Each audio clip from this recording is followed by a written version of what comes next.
사이다 무비튼. 내 이름은 정가인. 집에서 가까운 패밀리 레스토랑에서 일하고 있는 28살의 주부이다. 남편 왕진상은 평범한 회사원으로 수입이 그다지 좋은 편이라고는 볼 수 없다. 그래서 맞벌이를 하면서 열심히 살림을 꾸려가고 있는 형편이다. 남편은 돈 씀씀이가 해픈 편이라 우리 집 돈 관리는 전부 내가 하고 있다. 집안 대소사에 관심이 없는 남편은 내가 매달 어떻게 아끼면서 살림을 하는지에 대해서 남의 일처럼 1도 관심이 없었고 그저 자기가 먹고 사는데 지장이 없으면 그만이란 식이었다. 무관심으로 일관했던 남편이 요즘 들어 조금 달라지기 시작했다. 지금까지 내 외모에 대해 아무 관심이 없던 남편이 갑자기 너도 화장 좀 해. 여자가 가끔 네일샵도 가고 좀. 라는 말로 내 외모에 대해 지적했다. 음식점에서 일하다 보니 화려한 화장이나 네일은 자제하는 게 마땅하다는 걸 알면서도 나를 볼 때마다 단단히 불만이 있는 사람처럼 말했다. 처음엔 한 귀로 듣고 한 귀로 흘렸지만 끈질기게 지적질을 하는 남편한테 슬슬 짜증이 나기 시작했다. 그러던 어느 날 시댁에서 가족들이 모여서 식사를 하게 됐고 시댁에 가기 전에 남편과 같이 선물을 고르러 갔다. 백화점에 들어가자 남편은 나를 떼어놓고 자기 혼자 성큼성큼 앞서 걷기 시작했다. 잠깐 기다려. 당신 걸음 너무 빠른 거 아니야? 안간힘을 다해서 따라잡았더니 따라오지 마. 여기 너처럼 촌스러운 여자가 있나 좀 봐. 부부라고 누가 알까 무서우니까 떨어져. 라는 충격적인 발언을 했다. 백화점 안을 다니는 내내 쇼핑 중인 여자들을 보면서 저 여자 봤어? 너도 저런 여자 좀 본받으라고. 그런 식의 비교는 정말 불쾌했다. 공공장소인 백화점, 그 많은 사람들 앞에서 부부싸움이라는 불상사만은 피하기 위해 필사적으로 참았다가 차에 다시 탄 후 당신 요즘 나한테 왜 이래? 라고 화를 내자 남편은 네 꼴을 좀 봐. 여자가 말이야. 라면서 계속 나한테 불만이었고 최악의 분위기에서 시댁으로 향했다. 남편은 시댁 식구들이 있는 앞에서도 내 외모 비하를 이어갔다. 술이 몇 잔 들어가자 그 정도가 더 심해졌다.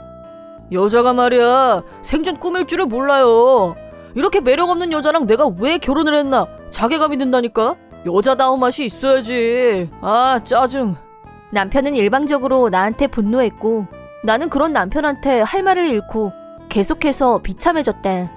그때 신우이가 벌떡 일어나 소리를 질렀다. 너 그 입 안 닥쳐? 올케가 직장 다니라 살림하랴 얼마나 힘들지 그 생각은 안 해봤어? 레스토랑에서 일하면서 화장인이 내 일을 어떻게 하니? 라고 훈계를 하면서 나한테 사과하라고 했다. 그러자 남편은 난 그저 잘 꾸미는 예쁜 마누라가 부럽다 이거야. 우리 옆집에 마영애 씨 같이. 라고 툭 내뱉더니 내 눈치를 보면서 슬며시 눈을 딴 데로 돌렸다. 하지만 그 순간 나는 뭔가 있다는 느낌적인 느낌이 왔고 남편의 행동거지를 체크할 필요성을 느꼈다. 결국 그날은 남편과 신우이의 말다툼이 길어지면서 식사 분위기가 엉망이 됐다. 집으로 돌아온 후 신우이한테 연락이 왔는데 남편에 대해서 내 동생이지만 정말 창피해서 얼굴을 못 들겠어 라면서 계속 미안하다고 했다. 그러면서 무슨 일이 있으면 뭐든지 다 말하라며 든든한 내 편이 돼주었다. 든든한 아군도 생겼고 나는 남편에게 무슨 낌새가 있지 않을까 조사에 착수했다. 만약 남편이 숨기는 게 있고 부적절한 행동을 한다면 아마도 내가 출근하고 집을 비운 시간에 저질렀을 확률이 높았다. 그래서 사실은 휴일이지만 출근한다고 뻥을 친 후 외출하는 척하면서 남편의 행동을 숨어서 살펴보기로 했다. 그러자 내가 외출하고 얼마 후에 옆집 여자인 마영애 씨가 우리 집으로 들어갔다. 너무나도 자연스럽게 우리 집 현관문을 열고 들어간 후 한참이 지나도 나오지 않았다. 소식지를 돌리러 온 것도 아닐 테고 뭐지? 숨을 들이쉬고 살며시 문을 열고 집 안으로 들어왔지만 거실엔 아무도 없었다. 그때까지도 설마 아니겠지 하면서 방문을 열었다. 하지만 내 눈에 들어온 건 침대 위에서 뒹굴고 있는 두 사람의 모습. 나는 즉시 핸드폰을 꺼내 현장을 촬영. 지금 뭐 하는 거야? 라고 소리쳤다. 그러자 두 사람은 놀라서 침대에서 떨어졌고 아무것도 걸치고 있지 않았다. 그 모습도 물론 찍었다. 오늘 저녁 마영애 씨 남편분도 불러서 얘기를 좀 해야겠지? 라고 하자 마영애 씨는 남편한테는 제발 비밀로 해줘. 라면서 내 팔을 잡고 애원했다. 그때 그녀의 반짝반짝거리는 네일을 본 순간 분노가 급치 솟아올랐다. 이혼 서류랑 위자료 청구할 테니까 기다려 라고 선언하고 집에서 나왔다. 남편은 어디가? 내가 잘못했어. 잠깐 흔들린 거야. 정말이야. 라면서 나를 쫓아왔지만 따라오지 마. 불결해. 라고 남편을 밀어내고 집에서 뛰쳐나온 후 신우이한테 전화를 걸었다. 방금 전 일을 사실대로 알리자 같이 얘기를 듣겠다며 시부모님까지 모시고 우리 집으로 바로 와줬다. 마영애 씨 남편이 퇴근하는 걸 기다렸다가 자초지종을 말하고 우리 집에 모여서 같이 얘기를 하게 됐다. 마영애 씨 남편은 무슨 일인지 영문을 모르겠다고 하면서 어떻게 된 일이죠? 라며 인정하지 못하겠다는 투였다. 마영애 씨, 본인 입으로 직접 말씀드리는 게 어때요? 라고 하자 마영애 씨는 울먹거리기만 할 뿐 꿀먹은 벙어리였고 할 수 없이 내가 나서서 설명과 함께 증거사진을 보여줬다. 증거사진을 본 마영애 씨 남편은 얼굴이 시뻘개지더니 이게 뭐하는 짓이야? 어떻게 된 일인지 설명해봐! 라고 소리치자 드디어 마영애 씨가 울먹거리면서 불륜의 내막을 실토했다. 얘기인즉슨 남편은 내가 다달이 스케줄이 바뀌고 부정휴가라는 점을 이용해서 자기가 쉬는 날에 내가 출근하고 없는 시간을 이용해서 몰래 마영애 씨를 집으로 불러들여 애정행각을 벌여왔고 두 사람은 서로 저쪽이 먼저 꼬셨다면서 책임 전가를 했기 때문에 누가 시작한 건지는 특정하기 어려웠다.